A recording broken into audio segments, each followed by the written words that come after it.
Η Περσεφόνη, κόρη της Δήμητρας και του Διός. Άνθος της Άνοιξης, αλλά και βασίλισσα του Άδη. Μοιράζει τον χρόνο της ανάμεσα στο φως και το σκότος.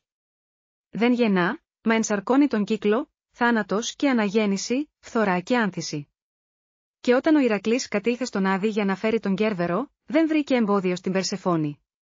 Εκείνη, σιωπηλή και σεμνή, τον δέχτηκε.